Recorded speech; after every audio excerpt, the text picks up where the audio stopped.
건축을 하면서 건축주의 역할, 공사비를 지급하는 게 더 중요한 역할이 있어요. 뭐냐 하면은 을 하는 거. 부실 시공 논란까지 당초 빚어지고 50억 있습니다. 원의 계약을 따냈지만 불법 제하도 12억 과정에 이런 불법 편법 제하도도 만연합니다. 건축 분쟁 두 번째 시간입니다. 오늘도 이모부 그리고 진행님을 모셨습니다. 안녕하세요. 안녕하세요. 안녕하세요. 2화에서는 건축 현장에서 가장 빈번하게 발생한다는 바로 자재 관련된 분쟁이에요. 실제로 현장에서 자재 관련된 분쟁이 굉장히 많이 발생하게 되나요? 정말 많이 발생하고요. 사실은 제가 오늘 이 자리에 오기 전에도 자재 변경 문제로 건설사하고 조금 실갱이를 하다가 지금 이 자리에 앉아 있습니다. 생생한 그러니까 자재 관련된 문제가 정말 빈번해요. 근데 이제 이 원인을 보면은 크게 세 가지로 좀 볼 수 있는데, 첫 번째로 공사를 하기 전에 계약서에 자재 제조사 제품명이 결정이 안 돼 있어서 생기는 분쟁. 네. 두 번째로 자재의 제조사 제품명이 결정돼 있는데 공사를 하다가 건축주가 자재를 바꾸자고 한 경우. 세 번째가 계약서에 제조사 제품명이 다 결정돼 있는데 건설사가 그 자재를 안 쓴 경우. 안 쓴 경우도 그렇군요. 그렇죠. 그러면은 일단 오늘도 이번에 사례를 한번 들어보고 이야기를 나눠볼게요. 네. 200평 남짓 건물을 지으려는 A씨는 몇몇 건설사를 찾아가 견적을 받아보고 약 3천만 원가량 저렴한 견적에 친절하기까지 한 건설사와 계약을 하게 되었다. 저는 공사를 잘 모르니 건설사만 믿을게요. 알아서 좋은 재료들로 튼튼하게 잘 지어주세요. 그렇게 공사는 쭉 진행되었고 골조 공사가 완료될 즈음 현장을 방문한 A씨. 마침 창호 자재가 들어오고 있었는데 이름 모를 브랜드의 색깔과 품질이 모두 A씨의 마음에 들지 않았다. A씨는 광고에서 자주 본 L4의 창호로 바꿔달라고 요청하였다. 건설사는 이미 발주한 창호를 바꾸려면 공사 기간도 연장되고 비용도 6천만 원 정도 추가로 져야 한다고 말했다. A씨는 6천만 원이라는 비용을 인정할 수 없다고 했고 건설사는 그럼 이미 결정된 자재를 사용해야 한다고 한다. 알아서 좋은 재료를 사용해달라 하고 신경 쓰지 않다가 뒤늦게 자재 변경을 요청한 A씨. 중요한 자재임에도 건축주에게 추가로 확인하지 않고 원가 절감을 위해 값싼 자재를 발주한 건설사. 누구의 책임이 더 큰 것일까? 제가 보기에는 원가를 절감하려고 건설사가 남체 같은 행동을 한 것 같은 느낌이 들거든요, 살짝. 그럼 우선 이 사례를 한번 이야기를 해볼게요. 예전에 사례를 한번 들었던 건축주분하고 뭐 비슷한 것 같은데요. 아마 제가 볼 때는 건설사한테 평당 얼마에 질 수 있어, 아마 이렇게 문의하셨을 것 평당 같아요. 얼마? 예, 네네네. 그 금액에 잘 지어줘 이렇게 얘기하셨다 그러는데 네네. 이게 참 자리라는 기준이 뭔지 아세요? 그냥 말 그대로 그죠, 기준이 없네요. 그거는 사실은 아무도 모를 거예요. 그죠. 그래서 이렇게 기준을 삼는다 그러면 건설사는 나쁠 게 없죠. 그래요? 건설사 기준은 자기들이 얼마든지 낮출 수 있으니까. 근데 이제 건축주 입장에서는 조금 리스크가 있을 것 같고, 제가 생각할 때는 미리 자재에 대한 스펙을 조금 건축주분이 명확히 하셨으면 더 낫지 않았을까. 근데 이 케이스는 좀 이제 미리 정하지 않은 거잖아요. 네. 미리 정하지 않은 이유가 있을까요? 일반 건축주분 입장에서 보면 재료도 잘 모르시고 그죠. 비용도 잘 모를 거고, 건설사 입장에서는 저렴한 자재가 설계되어 있는 거를 굳이 오픈할 필요가 없을 거고, 왜냐면 공사비가 올라가니까요. 그러면 이제 컨택이 안 될 수도 있으니까 굳이 평당 500이면 500, 600이면 600에 원하시는 건축주한테 수준 낮은 자재가 설계되어 있는 걸 굳이 얘기할 필요는 없잖아요. 근데 이제 건축주 입장에서는 잘해준다, 믿음직해 보이고, 그리고 또 이제 건축주는 생각하고 결정하는 게 되게 어렵잖아요. 그런 시간을 줄이려고 맡긴 건데 이렇게 중요한 자재 같은 경우에는 건축주한테 미리 좀 언지를 줬어야 되는 거 아닌가요? 근데 이거 건축도 사람과 사람 간의 일이거든요. 사람마다 생각하는 기준들이 다 다를 수밖에 없어요. 선배님이 머리 깎으러 갈 때 어떻게 깎으러 가세요? 저는 이제 다 찾아본 다음에 사진 이걸로 잘라주세요 이렇게 하거든요. 그렇죠. 그러면은 선배님이 원하는 머리가 나올 확률이 상당히 높아지죠. 그죠. 근데 저 같은 경우는 미용실 가면 앉아서 그냥 잘 깎아주세요 이러거든요.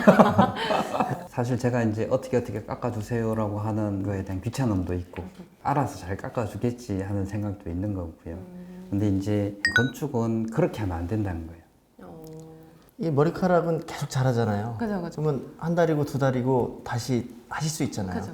근데 건물을 한 달, 두 달 만에 다시 할 수는 없잖아요. 그죠. 한 번 찍기도 힘든데 다시 하는 건 그 힘들죠. 정도로 중요도 차이가 있다고 생각을 하시면 돼요. 그리고 건축주분들께 제가 항상 하는 얘기 중에 하나가 뭐냐 하면은 건축 중력의 주인, 그죠? 그리고 사업이라고 생각을 해야 되는 거예요. 그러면은 당연하게 사업을 하는 데 있어서 상대방하고 이제 거래를 해야 되면 정확하게 내가 어떤 것을 원하고 어떻게 공사하는 건지가 결정이 돼야 된다는 거고, 이제 그걸 하기 위해서 필요한 게 이제 설계 도면인 거고 계약서인 거고, 그런 준비가 돼야지 본인이 원하는 건물을 지을 수 있다는 거죠. 근데 정말 창호 하나 바꿨다고 6천만 원씩이나 금액이 차이가 나나요? 제가 볼 때는 가능한 금액이고요. 창호가 수준의 높낮이를 비교해 보면 서너 배까지도 차이가 나는 게 사실이고, 엄청 많아요. 여기는 또 하나 거기다 이제 플러스된 게 아마 건설사에서 제작 주문을 한 것 같아요. 거기다가 만약에 주문한 자재가 현장에 들어왔다 그러면 이 금액보다도 훨씬 올라갈 거예요. 건설사가 그 자재를 발주를 내고 현장에 창호가 들어왔는데 건축주가 만약에 자재를 바꾸고 싶다 네. 라고 하게 되면은 기존에 계약했던 이 자재는 못 쓸 거잖아요. 근데 못 쓰는 게 많은가요? 혹시 건물마다 있는 창의 크기가 다 똑같아요? 다르죠. 다르네요. 그럼 여기 들어온 자재를 다른 현장에 쓸 수 있을까요? 그러니까 그 그러네요. 자재는 폐기를 해야 돼요. 그러니까 폐기물 처리비가 나오는 거죠. 그리고 새로운 업체가 또 발주를 해야 되고 공사 기간이 늘어나는 거죠. 그래서 그냥 단순하게 자재를 바꾸는 거에 있어가지고 자재가 발주가 되기 전에 바꿨다라고 하게 되면 아까 폐기물 처리 비용들이나 자재를 제작하는 비용들이 안 들어갔을 거죠. 그럼 이 경우에는 건축주가 무조건 다 부담을 해야 되는 거예요? 이 큰 금액을? 우선은 계약에 따라 다르죠. 계약할 때 자재 스펙이 결정이 돼 있다라고 하게 되면은 변경을 요청한 거기 때문에 거기에 따라서 건축주가 부담을 하는 게 맞을 거고요. 만약에 자재가 스펙이 결정이 안 돼 있어요. 그러면은 건설사는 도면에 있는 그 규격에 맞는 자재만 쓰면 되거든요. 이제 그러면은 그것도 이제 건축주의 책임이 되는 거죠. 건축주가 뭐라고 바꾸라고 할 수는 없는 네네네. 거죠. 근데 여기서 사실 계약상에서 건설사가 현장에 자재가 들어오기 전에 자재 승인을 받기로 했다고 하게 되면은 건설사가 자재 승인을 안 받고 현장에 들어온 거기 때문에 거기에 대한 책임은 또 건설사에게 있는 거예요. 네네네. 그래서 제일 좋은 거는 계약상에 자재 스펙이 결정이 돼 있고 건설사가 자재가 들어오기 전에 건축주한테 자재 승인을 받는 걸로 하는 것이 가장 좋죠. 그렇게 계약상에 안 돼 있다고 하게 되면은 이제 이건 다 협의를 해야 되는 거예요. 협의를 한다고 하면 어떻게 보면 분쟁의 씨앗인 거잖아요. 그러면은 이제 자재 스펙을 뭐 정하지 않았다고 가정을 하고 살짝 역할을 정해서 한번 협상을 해볼까요? 알았어요. 네. 자, 그럼 건축주분 먼저 얘기해 보시죠. 전 할 말이 많습니다. 제가 원하던 자재가 일단 아니에요. 건축주님이 원하시는 자재는 사실 저희가 인지할 수 없었고요.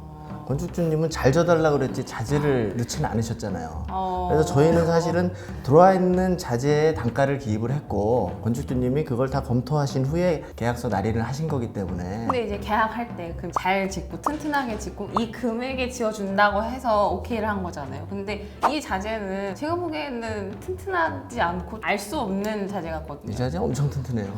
그럼 어떻게 해요? 확신을 다 시험 성적서까지 다 있고요. 그 연료관리율 등급까지 다 받은 거예요. 당신이 원하는 자재 뭐냐 물어보고 이 자재 들어도 되냐 이렇게 물어볼 수 있는 거잖아요. 아니, 그래서 제가 사실은 납득을 했죠. 결론이지만 지금도 자재 바꾸실 수 있어요. 비용이 얼마가 추가될지 몰라서 그렇지. 근데 그걸 이제 다 발주하고 현장에 들어오는데 바꾼다는 건 말이 안 되는 저희는 거죠. 사실은 도면상에 명기된 자재에 대한 단가를 기입을 했고 그 자재가 들어온 거거든요.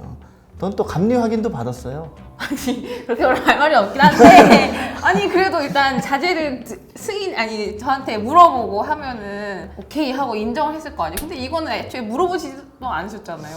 저도 회사에 녹을 먹는 사람으로서 오바되게 작업을 할 수는 없고 아 그쵸. 아 근데 그래도 계속 이거 그 같은 단가에 고가의 자재를 원하시면 저희는 계속 공사하기 어려워요. 아니 공사를 해야죠. 그냥 했는데 근데 바꿔달라 이거죠 제 말은. 비용을 더 주시라니까요. 아니 말을 안 했는데 어떻게 제가 비용을 지불합니까? 아닙니다. 저희는 도급계약서에 범위 내에서 최고의 자재를 넣는 거예요. 최고의 자재를 넣었다고 하시는데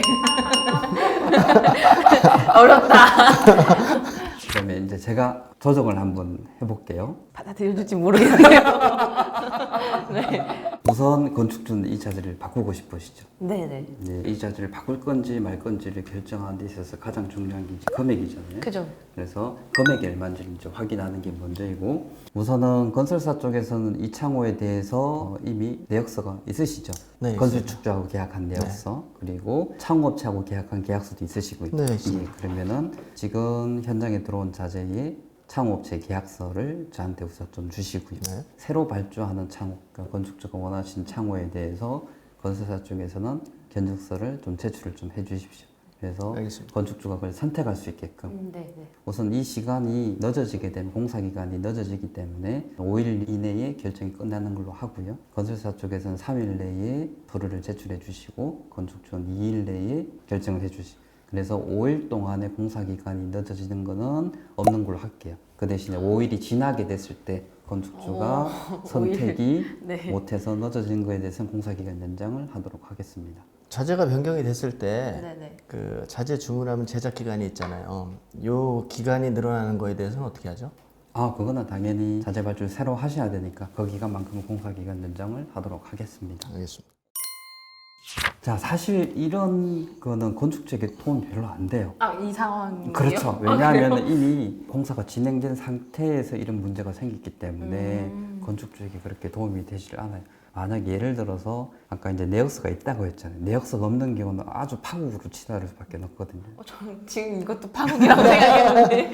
지금 내역서가 있으니까 적어도 건축주하고 건설사하고 그 창호를 얼마에 계약한지도 알고 그래서 건설사가 창업자하고 계약한 금액도 확인할 수 있으니까 적어도 시작점은 서로 맞춰놓고 갈 수 있는데 내역서도 없으면 예를 들어서 건설사가 저희 창호 계약할 때 한 7천만 원에 계약했어요. 이러면 조정할 수가 없거든요. 일단. 그냥 금액만 있으면. 네, 그래서 이거의 가장 근본적인 문제를 해결하기 위해서는 계약하기 전에 더 좋은 방법은 견적을 받기 전에 견적으로. 네, 자재 제조사 제품명을 적어도 중요한 자재 같은 경우는 해놓고 계약을 해놨어야 되는 거고 그리고 혹시 건축주가 창호를 바꾼다고 하더라도 실제 들어간 비용만큼 비용을 부담을 하고 자재를 바꿀 수가 있는 거죠. 사실 아까 좀 전의 상황에서는 결국에는 이제 협상으로 갈 수밖에 없어요. 맞아요. 계속 얘기하게 되더라고요. 그렇죠. 협상으로 가게 되면 건축주가 이제 불리해질 수밖에 없는 거고. 근데 이게 또 하나 알아둬야 될 게 그렇다고 건설사가 나쁜 사람이냐? 그건 또 아니거든요. 아, 그래요? 예, 왜냐하면 처음에 견적 낼 때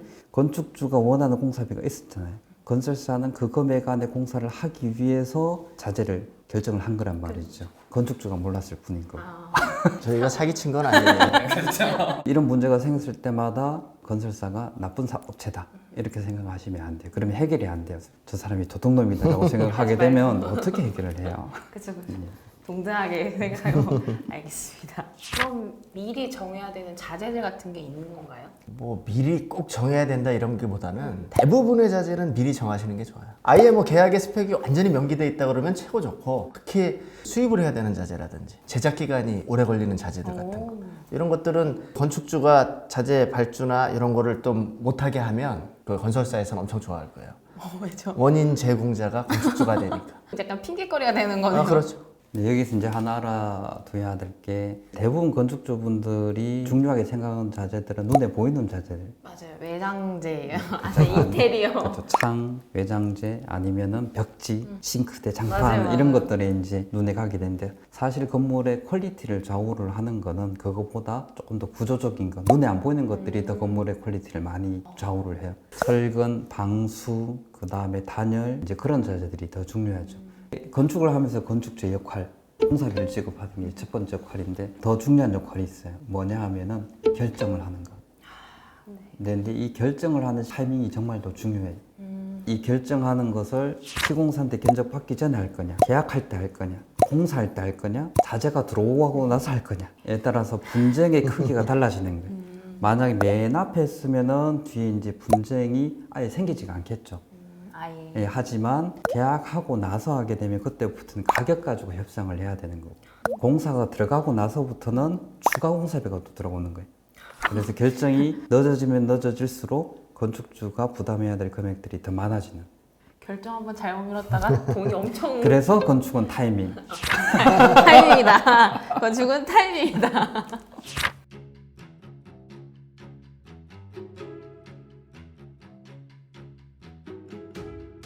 네, 오늘도 이렇게 되게 즐거운 대화를 한 것 같아요. 즐겁지 않았던 것 같은데.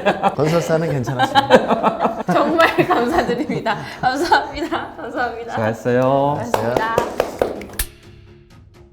이렇게 건축 분쟁 두 번째 주제로 이야기를 나눠봤는데요. 여러분들이 궁금해하실 분쟁 사례들이 있다면 더보기란 링크를 통해서 많이 제보해주세요. 앞으로도 투명하고 신뢰할 수 있는 건축 시장을 만들기 위해 여러 가지 분쟁 사례들을 분석해 보도록 할게요. 그럼 우리 다음 주에도 만나요. 안녕. 또 봐요.